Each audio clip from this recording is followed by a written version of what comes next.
Hey y'all, welcome back to Twin Oaks Farm Poultry. Thanks for joining us on YouTube. We really appreciate you tuning in to our YouTube channel here at Twin Oaks Farm Poultry. We're an actual small, independent, working poultry farm in rural southeast Ohio, USA. Right now we're raising a flock of 300 plus Cornish cross meat chickens, and they are 11 days old. So this is our day 11 progress report and update on this flock. And we started out with 305. We ordered 300, but there tends to be a few extra chicks from the hatchery when we get chicks. So we did have 305 originally, and we had lost one early on, like, partway through the first week. And then we actually lost one last night. In the evening, not overnight, but in the evening before the last well check of the day. So we're at 303 chicks right now. And the chick that we lost on day 10, late in the day on day 10, was a nice looking chick, large, filled out, healthy looking, but we found it on its back, already deceased. So we're gauging that chick probably lost its balance and got rolled over on its back. And when that happens, most of the time they can't get themselves corrected, and it actually is impossible for them to continue to breathe efficiently that way. So they end up dying from suffocation. And we're out here a lot, but we're not out here 24 hours a day. And if that happens when nobody's around to help support that bird and get it turned back over, then it's not going to be able to survive getting on its back, and we kind of nicknamed that turtled. But we are going to look at the production board, but I wanted to be close in on the flock here. On day 11, we're seeing a lot more feathering, a lot more of the mature feathering coming in. On the wings is where we see it first. We also see it in the tails. So this bird laying here, you can see a lot of the tail feathering coming in.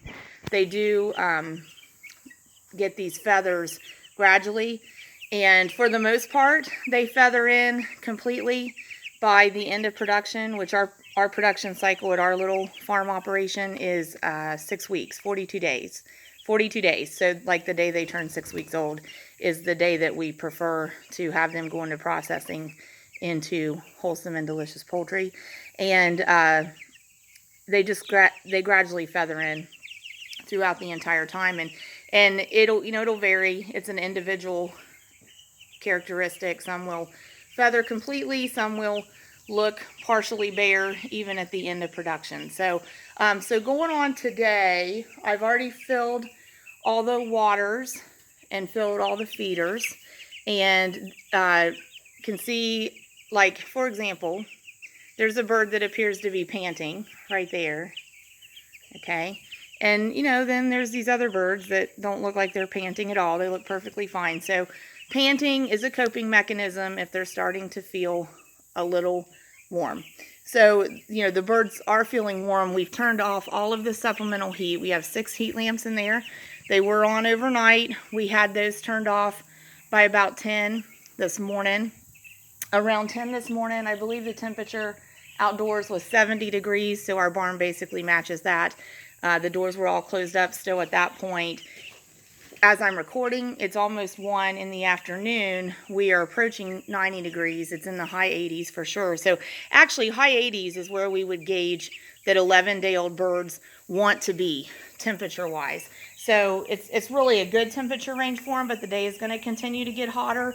So we have basically put all the feed into the feeders that we're going to add today. We try to get in a habit of putting feed in at the coolest times of the day, because adding feed into the brooder is something that, even into the growing pen and finish pen as the birds get older, adding the feed in is a part of day that Cornish cross meat chickens really get excited about.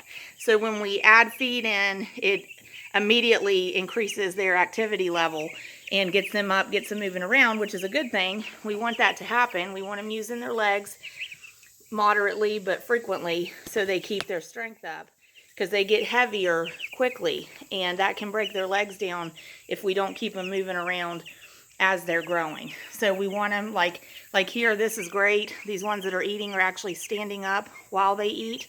I've got one there standing up while it's eating. That one was getting a drink. It was standing up. That's what we want. So as the birds get taller though, they'll get a little bit lazier about that. See, we've got one sitting there to eat out of the tray.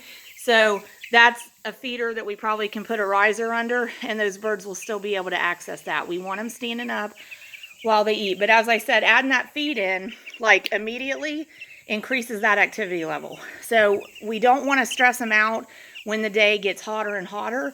So we've basically put in all the feed we're going to add in for the day. And then if they eat down through what's in the feeders now, we'll wait till like dusk, you know, as it's cooling down before we add more feed in for them. So they really are looking good. It's unfortunate we lost a second one, but it is part of raising meat production, livestock. Some of those things happen. So it's neat. We can still see the ear noticeably visible on the chickens right behind the eye. And as the chickens feather in more, it becomes more difficult to see the chicken's ear, but I always think that's really cool. So, and they're getting a little bit more development of the comb up there in front of their beak. And as the comb develops and the wattles develop, which are more or less under the beak, we can start to distinguish visually between the males and the females a little better. Check out this little birdie sleeping.